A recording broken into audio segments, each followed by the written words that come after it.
Mencionaba doctor Adrián Bonilla y respetable Martín Pallares, colega también comunicador, que el fantasma de los 11 días de la protesta indígena que paralizó a nuestro país y fue escenario de acciones violentas, secuestros, el dedo inculpador del dirigente indígena se posó reiteradamente en el pecho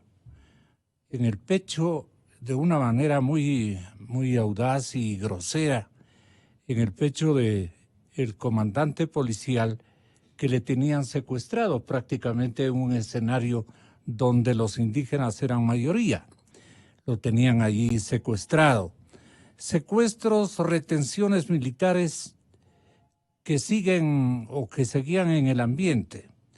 En su primer discurso tras su designación, el jefe del Comando Conjunto destacó que el comportamiento profesional de los uniformados de esta naturaleza. Doctor Bonilla, tenga la bondad. Buenos días, Gonzalo. Buenos... Nos está escuchando. Y Martín, muy buenos días. A ver, en lo que tiene que ver con los militares, hay como un marco general de acción de las operaciones militares y de la política de defensa que está establecida en la doctrina que han asumido las Fuerzas Armadas ecuatorianas en este gobierno, en el Ministerio de Defensa de nuestro querido amigo Osvaldo Jarrín. Esta idea de doctrina de defensa dice que nos enfrentamos a amenazas y respondemos en lógicas multidimensionales. La doctrina de defensa dice que nos enfrentamos a amenazas y respondemos en lógicas multidimensionales. La idea de multidimensionalidad. La multidimensionalidad supone que hay amenazas que provienen, ¿sí?, de acciones violentas de agentes externos, no de agentes internos, y en la política interna habla de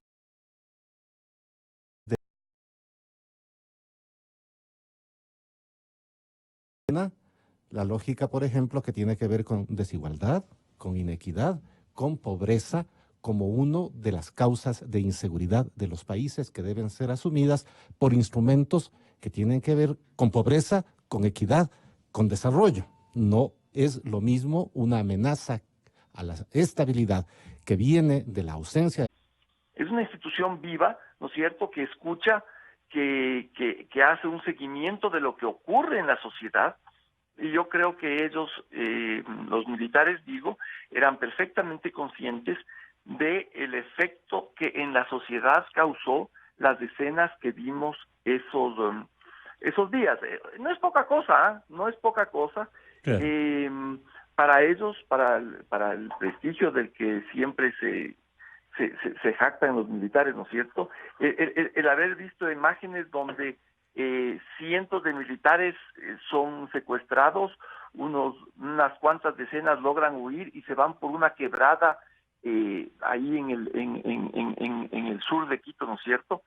Son imágenes que lastiman profundamente a un colectivo como las Fuerzas Armadas, y eso produce un efecto en la sociedad, en una sociedad como la ecuatoriana, que ha tenido una relación muy especial con las Fuerzas Armadas desde el regreso a la democracia, ¿no es cierto? Entonces, yo creo que era inevitable que exista una reflexión y un mensaje en el día de ayer. O sea, antes de que comience el acto, yo creo que los periodistas que ya hemos cubierto ese tipo de cosas nos esperábamos de eso, y por eso la expectativa frente a ese discurso. No, a mí realmente no me llama mucho la atención que se haya producido un discurso así. El contenido obviamente es un contenido distinto, ¿no es cierto?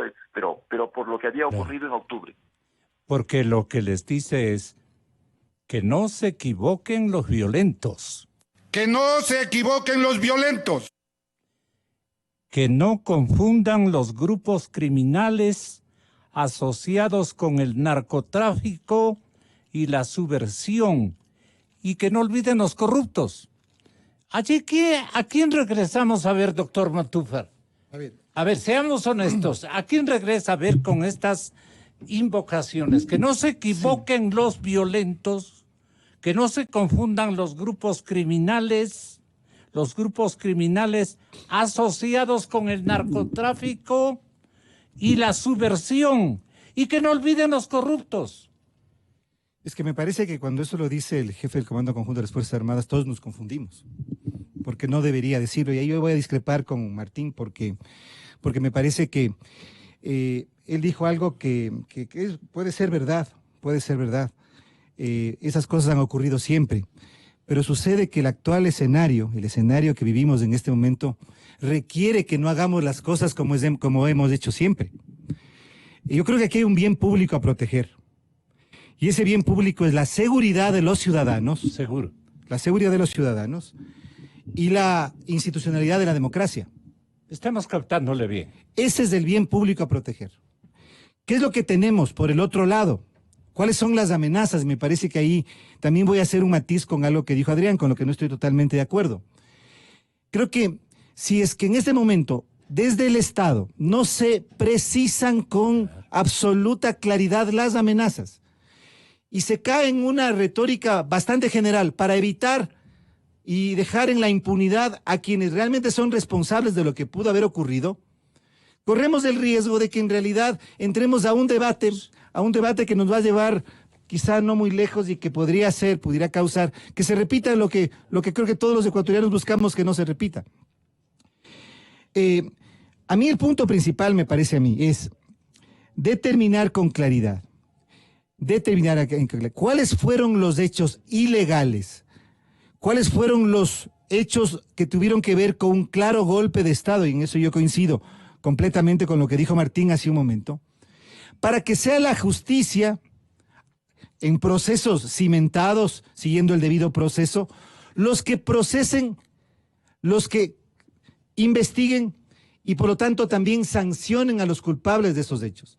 Si vamos a hablar en general, si vamos únicamente a ir a un discurso, me parece a mí que el bien público principal, que es la seguridad de los ciudadanos y la seguridad de las instituciones democráticas, va a verse nuevamente menoscabado.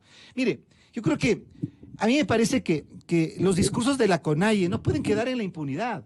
Es decir, yo no creo que el presidente de la CONAIE puede, sencillamente porque es presidente de la CONAIE, hacer lo que hizo en la Casa de la Cultura y que no pase nada en el país. Claro. Creo que hay que distinguir muy claramente entre el derecho a la protesta, el derecho a la resistencia, que están garantizados y deben ser garantizados, con situaciones que ya van más allá de eso y que caen en el ámbito de la ilegalidad, que pueden caer en el ámbito de la investigación y por lo tanto que no pueden quedar en el aire. Lo que dijo ayer el presidente o el dirigente indígena Leonidas Issa frente al presidente de la República en la comisión. Es decir, hay cosas que en el Ecuador tenemos que acostumbrarnos a que no pueden seguir siendo normales. A mí me preocupa, por ejemplo, Gonzalo, y por eso decía, ha pasado un mes desde el acuerdo entre la CONAIE y el gobierno. ¿Qué ha sucedido en Quito? Después de lo que, en términos preventivos, en términos de que en la ciudad de Quito, que es por supuesto importante porque es capital de la República y por lo tanto lo que ocurre en la ciudad tiene incidencia nacional, ¿no es cierto? ¿Qué se ha hecho en Quito para que no ocurra nuevamente lo que sucedió el 12 de octubre cuando la ciudad estuvo sitiada? ¿Cuál ha sido la respuesta del Ministerio del Interior junto al municipio de Quito?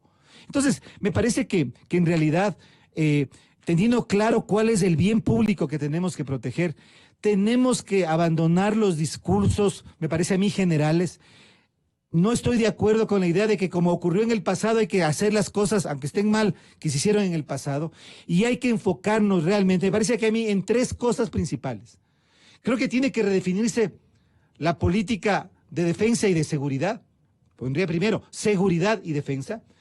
Las Fuerzas Armadas actúan en estos escenarios en el ámbito de estado de emergencia, por lo tanto, en realidad, más que al presidente, más que al jefe del Comando Conjunto, en realidad la respuesta debería ser la respuesta del Ministerio de Gobierno o el Ministerio del Interior. Ese me parece a mí que es el tema principal. Segundo, me parece a mí que no hay que dejar en la impunidad lo que ocurrió durante esos procesos, durante esos días del levantamiento. Algo se ha hecho. Me parece que el proceso judicial en contra de quienes sabotearon la producción petrolera, ha sido un avance en esa línea. Creo que igualmente el proceso de investigación o de instrucción en el que se encuentran algunos ex personajes vinculados al correísmo que están ahora detenidos y que están siendo investigados por el delito de rebelión, igualmente me parece importante, pero me parece también que tiene que haber un mensaje político del Estado y de la sociedad ecuatoriana al movimiento indígena, en el sentido de que, por supuesto que su derecho a la resistencia, su derecho a la protesta, su derecho a la organización tiene que estar plenamente garantizado en el Ecuador, pero que no se puede a costa, digamos, a cuenta de eso, abrir el espacio para excesos que no pueden ya repetirse. Y por otro lado, y ahí sí creo que me parece el movimiento indígena sí tiene en este momento una deuda con el país, y es definir claramente. Y creo que se merece por parte merecemos los ecuatorianos por parte del movimiento indígena una postura un poco más crítica o autocrítica respecto a esas coincidencias tácticas, por decirlo menos, que se produjeron entre el golpismo y la movilización legítima, entre el golpismo y el intento de golpe de Estado y las claras acciones que estuvieron dirigidas a desestabilizar la democracia. Entonces, mi punto sería, Gonzalo, en realidad creo que no debemos seguir haciendo las cosas como antes. Creo que el escenario ecuatoriano y latinoamericano nos dice claramente que estamos ante situaciones completamente distintas y aquí tiene que funcionar la institucionalidad y cada uno tiene que cumplir su papel. Y sobre todo tenemos que tener presente que lo que ocurrió en octubre no puede repetir. Y por último, a mí me preocupa muchísimo, Gonzalo, que si eso no ocurre, podemos caer en una suerte de excesos verbales de lado y lado, que nos pueden llevar a situaciones mucho más complejas. Ayer escuchaba la expresión de un concejal de Quito, que decía que el pueblo de Quito va a salir en defensa de la ciudad si es que vuelve a ocurrir lo de octubre. A mí me parece que esa no es la salida. Creo que una autoridad no puede incitar a que el pueblo de Quito, que los ciudadanos salgamos a usar la fuerza en contra de quienes están usando la fuerza. Lo que el pueblo de Quito tiene que exigir es que las autoridades, el Estado, legítimamente haga ese trabajo. Exigir al municipio, exigir al Ministerio del Interior, en este momento un plan de contingencia, un plan de seguridad respecto a lo que habría que hacer si es que se presenta un escenario ¿Qué parecido. podrían haber hecho los policías municipales, doctor? No estoy hablando de los policías municipales, estoy hablando de la fuerza pública, ¿Qué podían? No. ¿Qué podían Pero haber por eso, hecho? pero lo último que podemos hacer en este momento es llamar a los ciudadanos a que se defiendan Es que por fue sus propias sorprendente manos. la agresividad de Sí, los otros. Por eso mismo. En Quito estuvimos el 12 de octubre ante un escenario que hubiera sido terrible, en que los ciudadanos tengamos que salir a defendernos por nuestras propias manos. Entonces, doctor Adrián Bonilla. Por eso mismo, entonces, lo que digo, en este momento se requiere de sensatez y de que las instituciones funcionen. No repetir lo que se hizo mal en el pasado y tomar los correctivos que son necesarios para que evidentemente, ante un nuevo escenario existan nuevas respuestas. ¿Y el comandante de qué manera o de qué otra forma podría haber advertido a los violentos, doctor Adrián Bonilla? A ver, de varias otras formas, pero hay algunos elementos que creo que es necesario reflexionar para entender cuándo se pueden usar los recursos de la defensa o los recursos de la seguridad para dar cuenta de fenómenos sociales. ¿Qué es lo que provoca las circunstancias de octubre? Lo que provoca las circunstancias de octubre es una serie de medidas económicas. Estas medidas económicas se explican en un contexto de recesión del Ecuador, es decir, de ausencia de crecimiento. Ausencia no se justifica la violencia. La violencia además es una violencia que existe en todos los sectores que participaron en los procesos. También es necesario plantear, porque además lo ha reconocido una institución del Estado, la Defensoría Pública, las organizaciones nacionales e internacionales de derechos humanos, que hubo exceso en el uso de la fuerza también por parte de la fuerza pública. Entonces tenemos un escenario de violencia. Este escenario de violencia no es el producto necesariamente, aunque debe haber habido algún tipo de conjuro y conspiraciones, tiene un telón de fondo que es de carácter económico. La causa, para llamarla de alguna manera, estructural de la violencia es la que la sociedad ecuatoriana y el Estado tiene que solucionar, ¿sí? Porque de lo contrario, un fenómeno como el que acabamos de vivir en octubre no es algo que esté completamente extinguido como posibilidad, ni en el Ecuador ni en ningún a las del Ecuador. De lo que se trata es de ir a las causas de fondo. Por supuesto que tenemos amenazas a la seguridad de las personas, ¿sí? Bienes públicos y privados que hay que proteger, pero también personas, por ejemplo, pobres que hay que proteger. Porque ¿quién defiende a los pobres? Estoy de acuerdo que hay que defender la propiedad privada. Estoy de acuerdo que hay que defender la propiedad pública, pero también creo que todos debemos tener la conciencia de que hay que defender los intereses y las posibilidades y las capacidades de vida de las familias, que son la mayoría en el Ecuador, que no tienen recursos, ¿sí? En esta circunstancia, entonces, ¿qué es lo que tenemos? ¿Sí? Si nosotros hacemos caso a la doctrina de defensa que informa al Ecuador, tenemos, sí, un problema que tiene múltiples dimensiones donde hay muchos instrumentos. El uso de la fuerza, el uso de los instrumentos militares para dar cuenta de las dificultades económicas es básicamente inservible. No sirven los recursos militares o policiales o de seguridad pública para dar cuenta de una situación económica. Sí, cuando esta situación económica produce una conmoción social como la que acabamos de sufrir en octubre. Pero si el problema no está restañado, si el problema no está solucionado, ¿sí? Lo que nosotros tenemos es un cimiento, una posibilidad de que esto vuelva a ocurrir. Y podemos movilizar al ejército ecuatoriano, lo dice, al peruano, al colombiano, al estadounidense y al ruso, y el problema va a seguir existiendo, porque no se soluciona con la movilización de la fuerza pública, ¿sí? Y la fuerza pública es una fuerza pública... Pero tampoco se puede solucionar con impunidades. No se puede solucionar con impunidades, no Es que ustedes no lo estoy planteando. Entre los que están presentes en el estudio, no quieren asimilar que también los otros sectores... Por supuesto. Han estado coprotagonizando este insuceso con mucha... No con una delicadeza protocolaria, un disimulo político adecuado como para no enfrentar los escenarios. Las amenazas de los indígenas aparecieron en este día muy convalidadas por acciones incluso de hecho.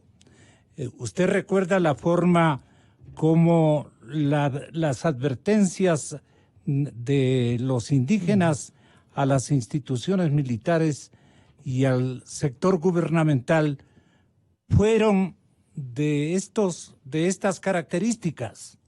Un mes después de un ingreso violento a la Asamblea Nacional, los miembros de la comunidad indígena llegan al Palacio Legislativo para hablar de los hechos que ellos consideran vulneraron sus derechos durante los 11 días de protesta en el país. Ante la comisión multipartidista que investiga estos hechos, aseguraron que el diálogo con el gobierno no ha dado mayores frutos. No hemos avanzado. El gobierno, este momento, hay intención de dividir a las organizaciones de base. Al vicepresidente de la República, si sigue pretendiendo dividir, cuando las comunidades le hagan justicia indígena, no venga a lloriquear. Pero amenaza, señor Issa, de ninguna manera. Las dudas de los legisladores no se hicieron esperar. Para algunos será necesario dejar en claro que la violencia vino de lado y lado. Usted ordenó el cierre de los pozos petroleros.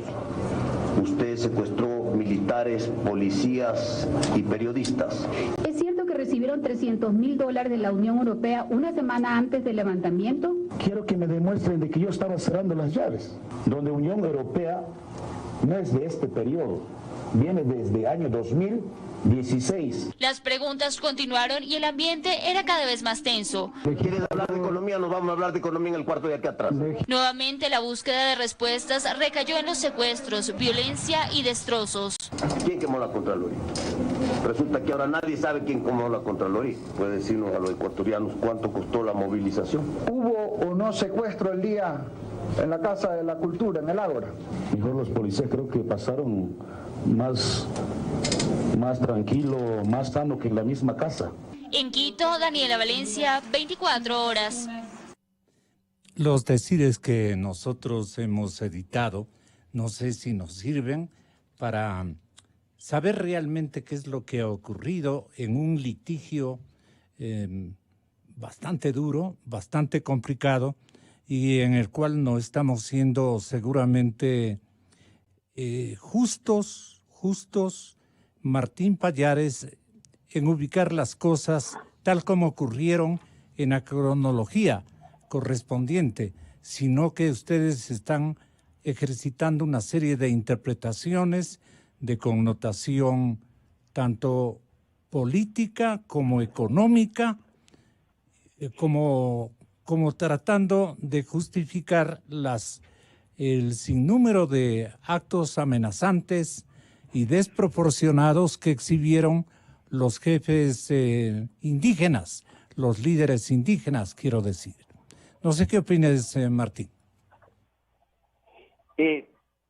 Bueno, me parece, yo escuché lo que ocurrió ayer en la comisión en la asamblea, escuché las declaraciones de los dos líderes de la CONAIE.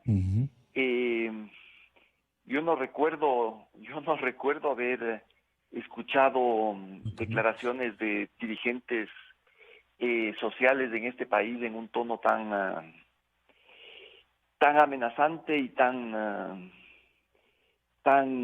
yo diría que hasta siniestro, ¿no es cierto? Lo de Isa y lo de Vargas realmente son dos declaraciones como para analizarlas seriamente. Me parece que no hay, yo no recuerdo precedentes como esos. Me parece que estamos frente a un liderazgo que los ecuatorianos en general, la sociedad ecuatoriana tiene todo el derecho de fiscalizar, de opinar sobre eso, porque es un colectivo que pretende tener un efecto sobre la vida de la sociedad colectivamente.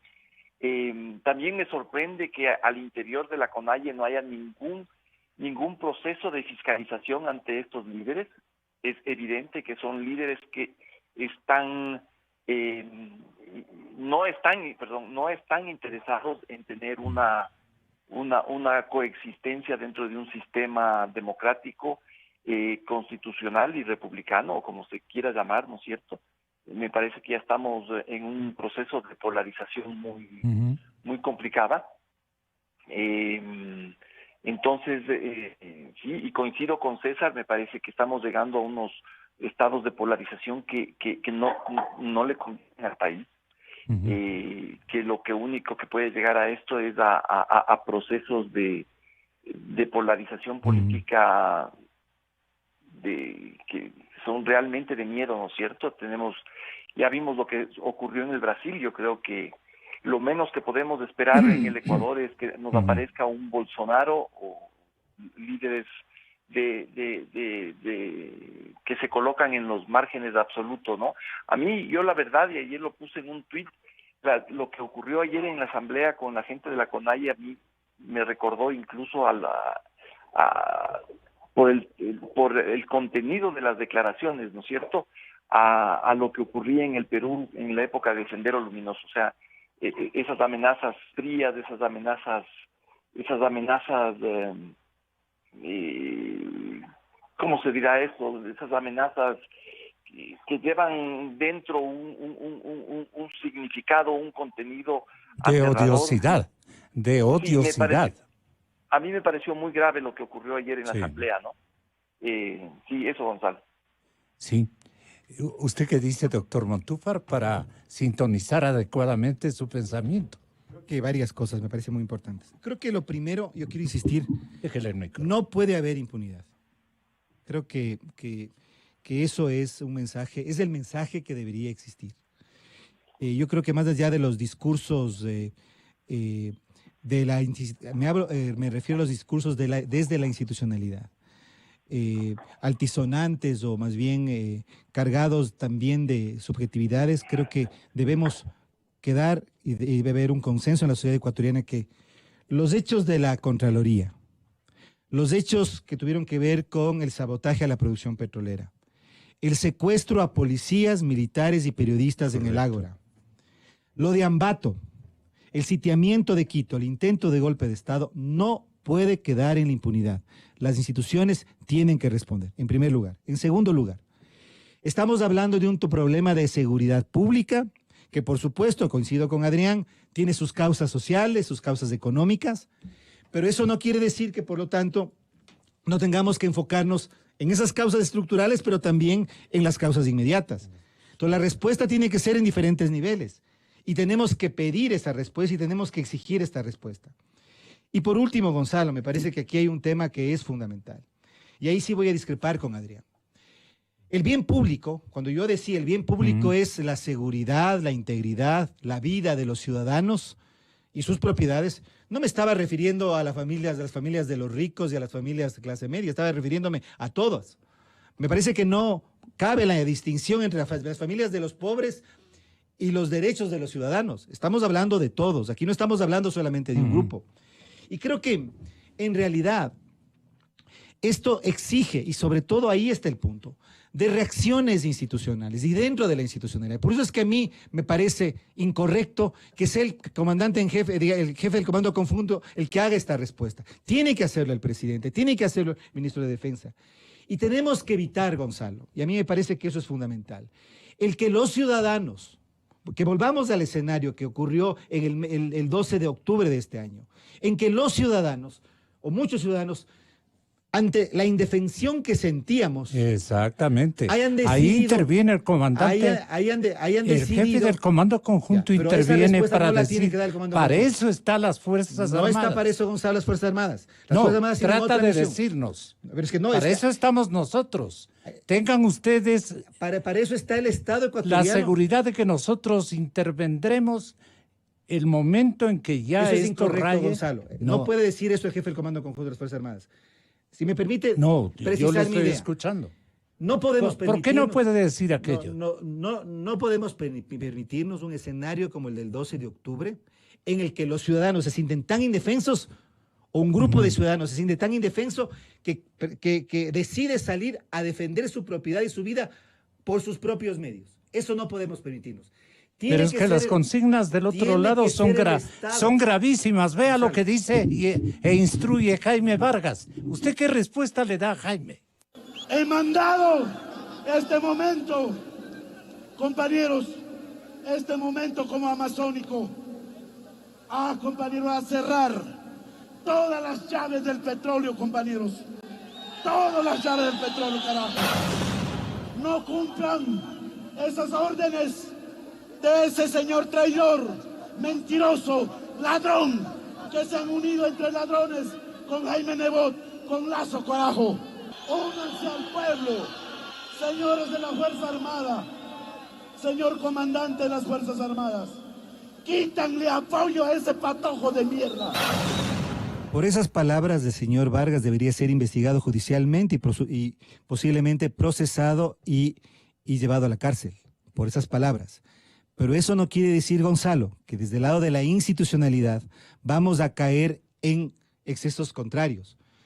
Insisto en lo que le decía hace un momento. No podemos permitirnos, y con esto termino, Gonzalo, y con una idea adicional, no podemos permitirnos un escenario como el del 12 de octubre. Que los ciudadanos ante la indefensión decidan salir a defenderse por sus propios medios. Tenemos que exigir una respuesta del Estado, una respuesta de la institucionalidad. En el caso de Quito, el Ministerio de Gobierno, la Policía Nacional, el municipio de Quito, subsidiariamente en el caso de estados de emergencia, las Fuerzas Armadas, tienen que responder con un plan de contingencia y seguridad pública para la ciudad, para que los quiteños no volvamos a sentir aquello. Y por último, yo quisiera reforzar una idea que me pareció, y con la que coincido con Martín. Creo que la sociedad ecuatoriana tiene que darle un mensaje a la CONAIE. La CONAIE ha sido, y el movimiento indígena han sido históricamente en el Ecuador, una de las fuerzas que ha tenido el mayor potencial de democratización, sin duda. Pero los discursos, los excesos, ese sentido antidemocrático, esa visión, yo diría, antidemocrática y autoritaria de sus actuales dirigentes, tiene que ser repudiado, tiene que ser rechazado. Esa mención y ese mensaje tenemos que enviarlo. ¿Y tal vez castigado?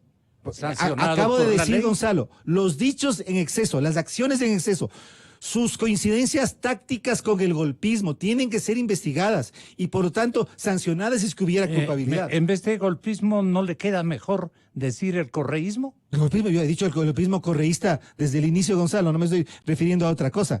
Pero hay que ubicar las cosas por su nombre y hay que precisar. Entonces, creo que es necesario que el movimiento indígena, y la CONAIE también reciban un mensaje de la sociedad ecuatoriana en el sentido de que los ecuatorianos, los demócratas del país, que hemos saludado y saludamos al movimiento indígena como una fuerza democratizadora en el Ecuador, tampoco estamos de acuerdo ni vamos a avalar, peor a respaldar acciones, dichos, discursos golpistas, discursos autoritarios, discursos antidemocráticos.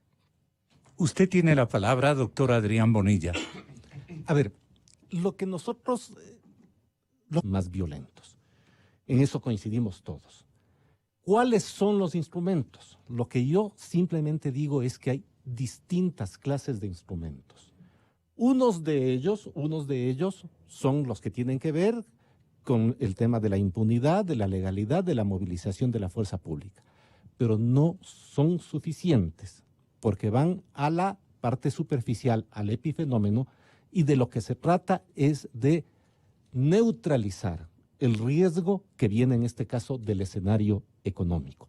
Son las dos cosas, pero si nosotros enfatizamos exclusivamente en que se vayan a la cárcel todos, en que hay que juzgarlos a todos, en que hay que movilizar a las Fuerzas Armadas, en que la policía municipal tendría que haber contenido a los manifestantes, por ejemplo, todas esas cosas son parte de un repertorio de posibilidades que la sociedad y el Estado tiene.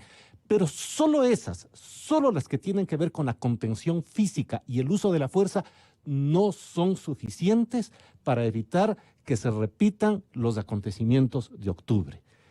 ¿Qué es lo que hay que hacer? Y esto es lo que tiene una visión multidimensional de la seguridad. Usar todos los instrumentos que tienen económica, el escenario de inequidad en que el Ecuador vive, la insatisfacción social que le caracteriza al Ecuador en estos momentos, al igual que al resto de países de América Latina, la inadecuación y obsolescencia de varias de sus instituciones, entre otras, las leyes militares que precisamente están descansando en la Asamblea una reforma propuesta por el actual ministro de Defensa, que tiene que ver, por ejemplo, con cómo usar la fuerza en casos de emergencia, ¿sí? Es decir, se trata de un conjunto de cosas, políticas económicas, políticas institucionales y también uso de la fuerza y de la justicia. No exclusivamente uso de la fuerza y de la justicia, porque lo que ocurrió en octubre tiene más explicación que la conjura de grupos violentos. Tiene una explicación que es más compleja. Y lo que los ecuatorianos y las ecuatorianas tenemos que comprender es que siendo una situación compleja, el concentrarnos exclusivamente en cómo amenazamos con el uso de la fuerza a un sector de la sociedad no va a solucionar el problema.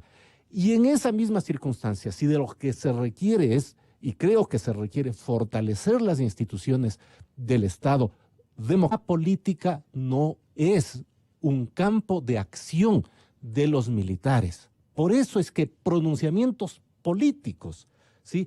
Pronunciamientos políticos, sí, pueden pasar desapercibidos ahora, pero a lo largo, si nosotros reiteramos los pronunciamientos políticos, decimos lo que hay que hacer y lo que no hay que hacer, amenazamos a unos o amenazamos a otros, y insinuamos que hay una fuerza política que puede ser parte de todo esto. O sea, las insinuaciones son mutuas, ¿no? Sí, pero la politización de las Fuerzas Armadas no es correcta.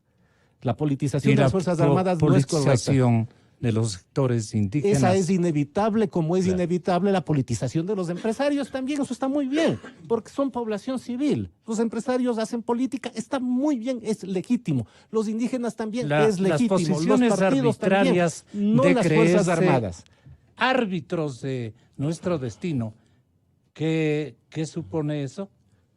Estamos hablando de los militares, de los políticos, de los empresarios. De las dos partes. No, es que no hay dos partes. Estamos dos partes. Yo creo que el arbitraje militar no es bueno para la democracia. ¿Sí? El arbitraje militar se ha producido en el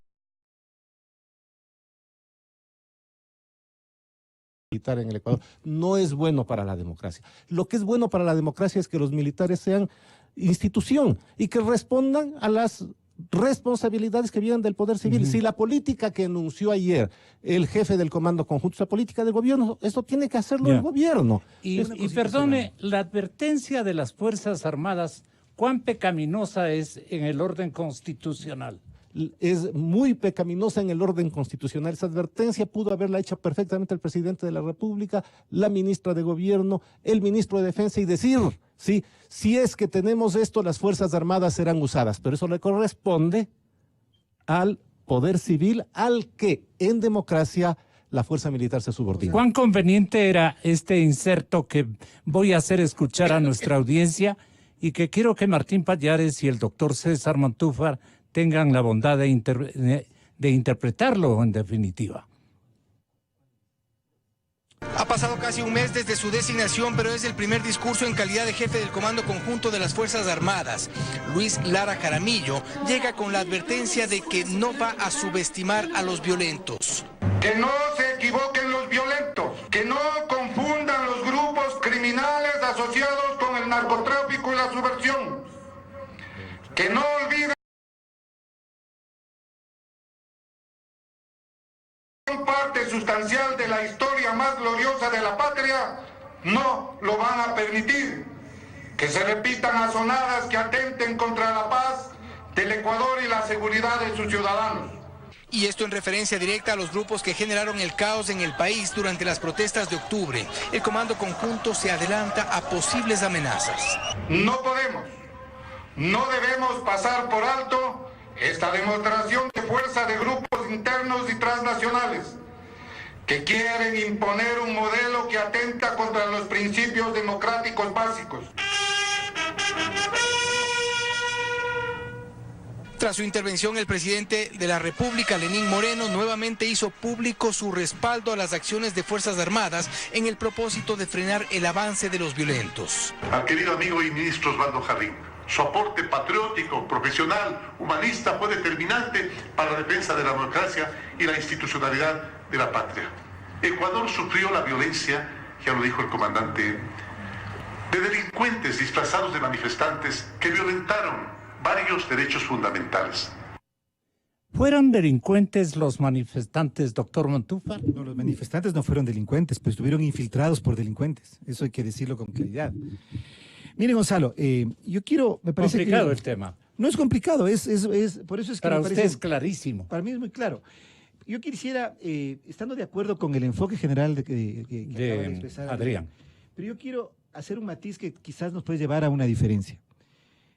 Sí, las causas son estructurales. Nadie puede negar que en realidad en América Latina y en el Ecuador lo que vivimos en octubre existe latentemente, es decir, es una crisis que no se ha resuelto y que puede aparecer en cualquier momento.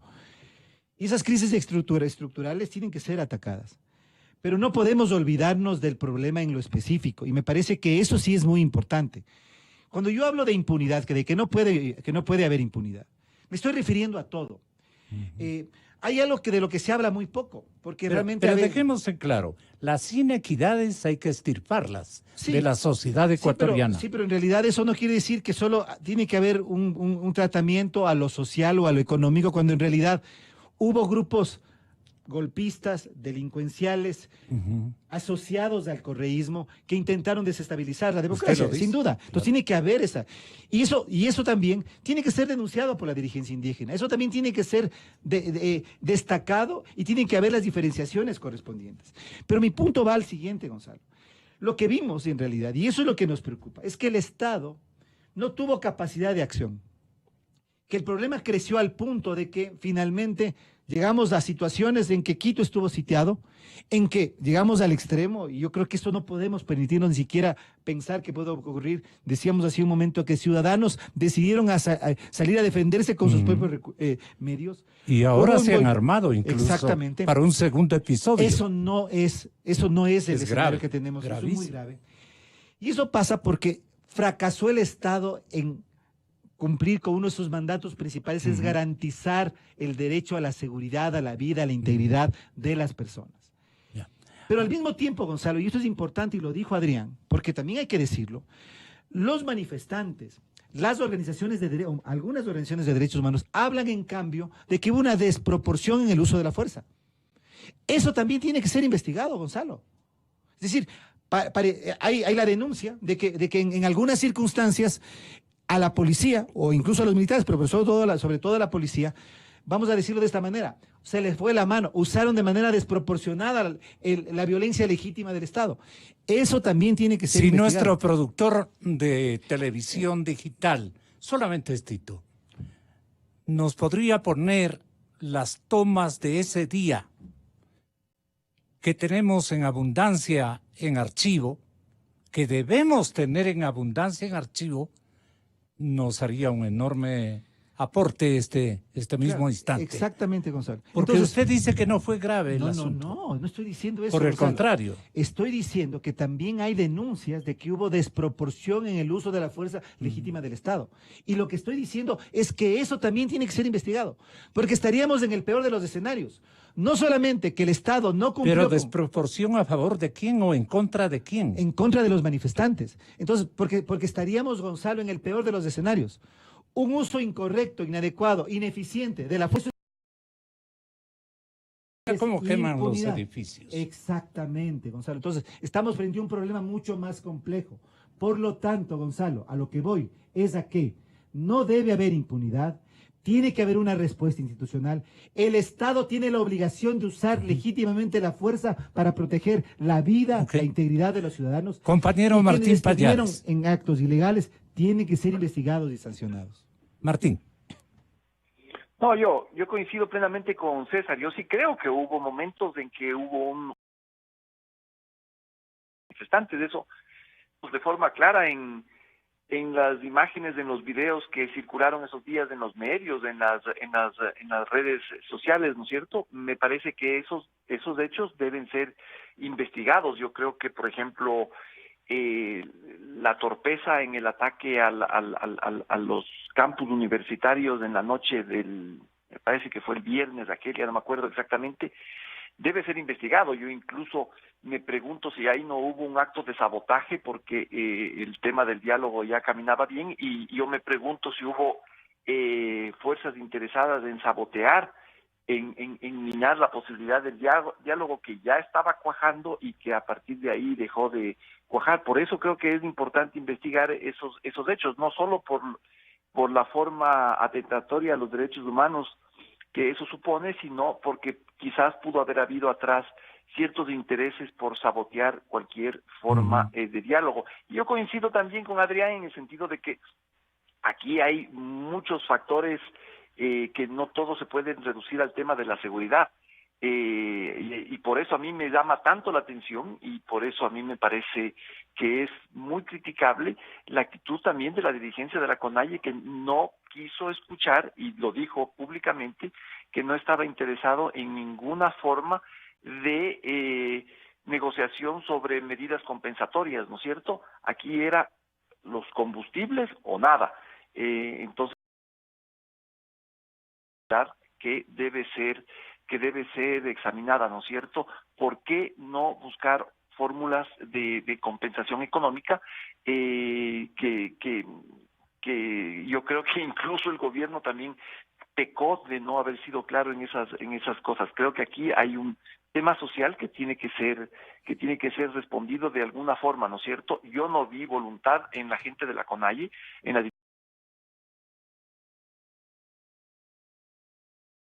medidas compensatorias profundas que pudieron haber sido históricas, ¿no es cierto?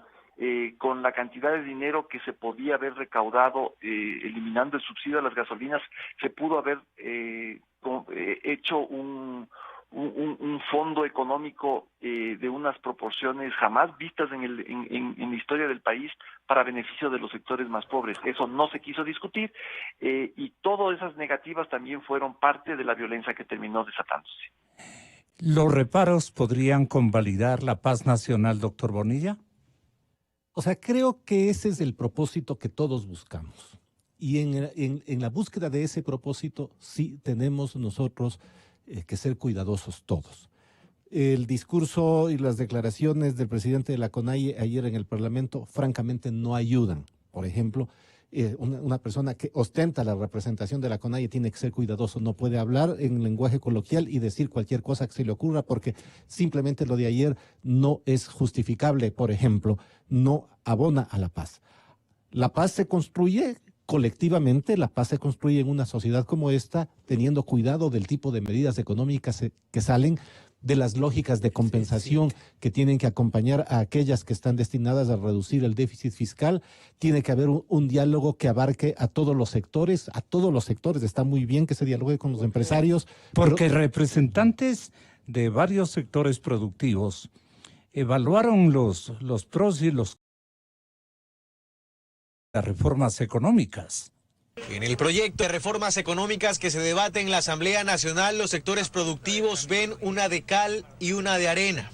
Desde la Cámara de Comercio de Guayaquil, por ejemplo, aplauden que se haya planteado la eliminación del anticipo del impuesto a la renta. Son 360 millones de dólares que ese impuesto antes te lo sacaba de manera anticipada, te afectaba el flujo, el capital de trabajo, y ahora esa es plata que se queda en el comercio dando la vuelta. El sector industrial tiene otros puntos en la lista de temas positivos. La eliminación de ser agentes de retención para las pequeñas y medianas empresas, eso quita una carga burocrática, tramitológica que se hace pesada. Los representantes de ambos sectores coinciden, sin embargo, que hay varios temas que no gustan tanto. Esto es otro capítulo, definitivamente. Estamos en otro episodio, sí, y los sectores corporativos, todos los sectores corporativos, los sindicales, los sectores indígenas, los sectores empresariales velan por sus propios intereses. Entonces, en esta nueva ley, pues los sectores empresariales querrán que haya menos impuestos, la cantidad menor de impuestos posible. Esto es normal, es natural, pero no necesariamente lo mejor para un país que requiere y un Estado que requiere recursos. Entonces, si estamos en recesión, si tenemos un déficit fiscal, parecería que lo lógico es recaudar más y no recaudar menos. Pero en fin, es parte del debate nacional, sino que este debate nacional se exasperó y se abrió recién luego de las medidas. Finalmente el gobierno tendrá que tomar ¿de quién fue el error? El gobierno tendrá que tomar una decisión. Yo creo que la enunciación de las medidas económicas sin tomar en cuenta las posibles consecuencias de ellas y sin haber organizado una posibilidad de diálogo con todos los sectores, no exclusivamente con unos, dieron como consecuencia el escenario que dieron. No digo que las medidas causaron por sí solas el escenario, pero en una situación que las encuestas nos dicen de insatisfacción social, ¿sí? Lo que tuvimos es un detonante que provocó la hoguera, ¿no? El señor general, lo digo bien, el señor general Altamirano, como comandante del ejército, decía doctor César Montúfar, que ellos asumieron tras el paro que lideró la CONAIE una especie de freno a las sazonadas, dirigiéndose al presidente, alertó que no debe dejarse por alto, y esto me parece que es un resquicio que hay que analizarlo finalmente, dejarse pasar por alto la presencia de grupos internos y transnacionales.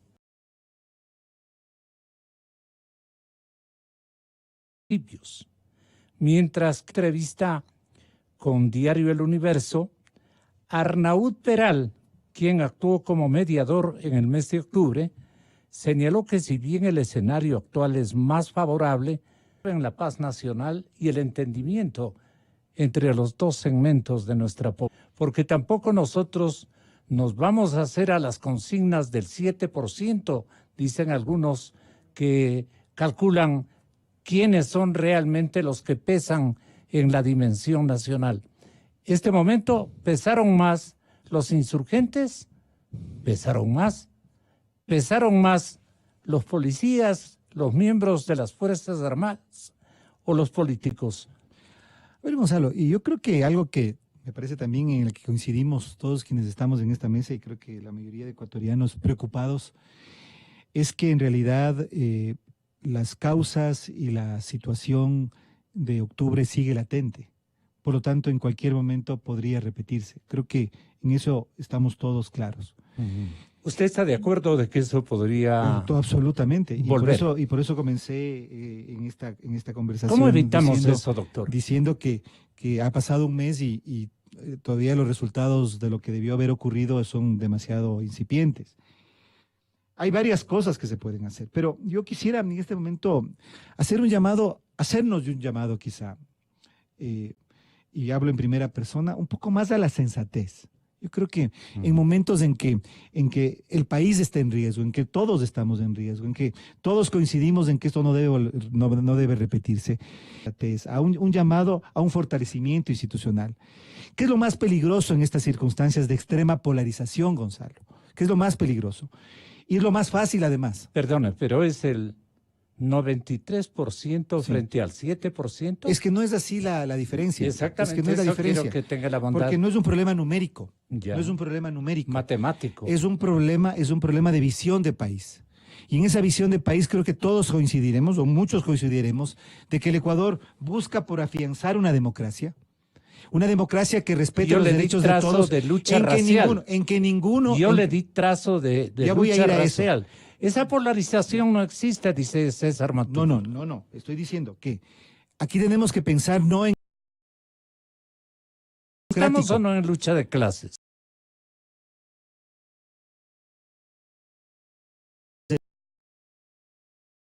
Fractura étnica que no hay que desconocer.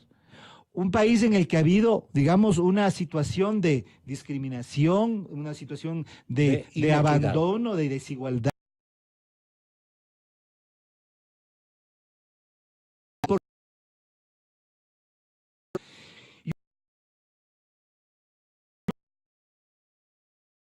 Soy un ciudadano otavaleño. Ese 7% que describe la estadística nacional del grupo indigenista, es que en Otavalo constituye el 80% de las mejores fortunas. Es que el problema de la democracia no es y no tenemos que las mayorías en opriman a las minorías. Que eso se debe al empeño estratégico comercial de nuestros indígenas. El problema de las democracias no es que las mayorías opriman a las minorías o que una minoría se imponga sobre la mayoría. Es encontrar un sentido común y una proyección y un proyecto de país. Pero yo iba, Gonzalo, a esto. Y es que creo que en este momento, como en pocos, va a ser muy importante, y es muy importante la sensatez y la autolimitación de todos los actores. En momentos de extrema polarización, podemos llegar a escenarios mucho más graves como los que se está viviendo en Chile. Y lo más fácil para los políticos, Gonzalo, es tomar el camino de la polarización. Y entonces, como es lo más fácil, lo que es políticamente más rentable, es que entonces es muy fácil que aparezca un líder indígena con un discurso absolutamente antidemocrático, excluyente, autoritario, que es tremendamente peligroso. Hay que repudiar y hay que señalarlo cuando vemos eso, y lo vemos en los actuales líderes de la CONAIE, como un populista de derecha, ¿no es cierto?, que llame a la gente a armarse, que llame a la gente a disparar, En eso están Leonidas y en eso está Jaime. Yo digo que eso hay que criticar y hay que señalarlo, pero también hay que señalar y hay que también anotar y hay que prevenir.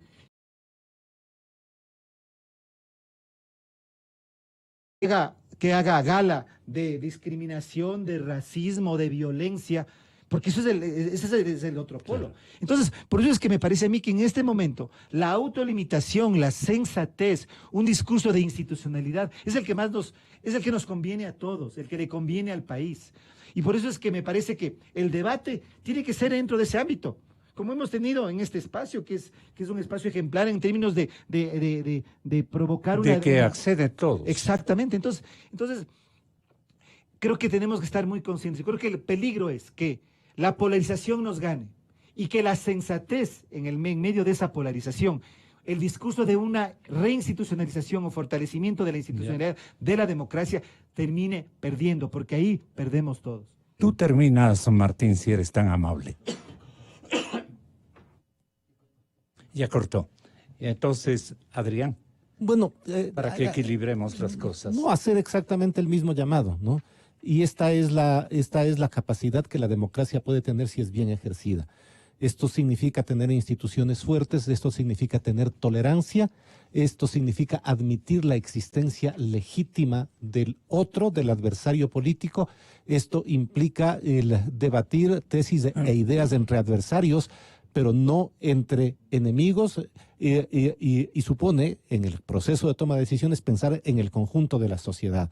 Porque luego tenemos estas metáforas, la población indígena es apenas del 7%, bueno, ¿cuál es el porcentaje de los empresarios en el Ecuador frente a la población? El decil superior del Ecuador tiene la capacidad de gobernar sobre el 90% de la población que no tiene los mismos recursos. Y por eso, en democracia, y como comenzamos esta discusión, es mejor y que cada una de las opciones cumpla el rol que le corresponda. Es inaceptable las declaraciones imprudentes, por ejemplo, de los dirigentes de la CONAIE el día de ayer, pero tampoco es aceptable que el comandante del Comando Conjunto tenga la capacidad de dar un discurso profundamente politizado. Eso sería, Gonzalo, y muchas gracias por la invitación. No, muchísimas gracias a ustedes. Siempre son expresiones de estamentos muy amplios y con su clara inteligencia y además metodología, porque la cosa se puso complicada, pero entiendo que fueron muy bien sintonizados los pensamientos de Adrián Bonilla, del compañero Martín Pallares y del doctor César Montúfar. Bueno, las advertencias. Vamos a pasar solamente para mencionar lo siguiente. Yo tenía que hacer una presentación global, pero Roque Sevilla, que es el más entusiasta de los amigos del emprendimiento, nos compromete en presencia para las próximas horas. Y a mí me parece que este libro de nombre Emprende Ya se llama el libro. Es un libro formidable, increíble, que si no hago el programa con protagonismo de Mauricio Morillo, el autor de esta obra magnífica, en conversa con otro de los gestores de esta filosofía de desarrollo, que el emprendimiento, la iniciativa, pensadores del desarrollo, las nuevas figuras del empresariado ecuatoriano, de otros quilatres, con otras distancias y con otras aplicaciones, a través de este libro Emprende Ya, va a tener la acogida de miles y miles de estudiantes, de gente joven, de emprendedores que quieren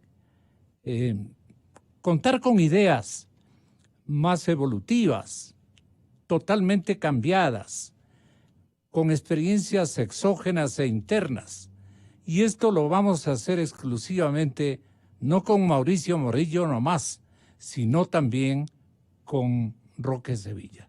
De manera que yo le pido al autor del libro que lo hagamos en las próximas horas, es decir, mañana, después de una comparecencia tempranera del señor alcalde, creo que es, ¿no? El señor alcalde de Quito y de un concejal que nos van a hablar sobre las festividades de la capital, que nos viene bien también para esta hora. En fin, tenemos una agenda un poquito complicada, pero yo quiero hacerlo a cabalidad, con los tiempos y los protagonismos. Roque Sevilla, pero todo lo que él ha elaborado como enunciados, como propósitos,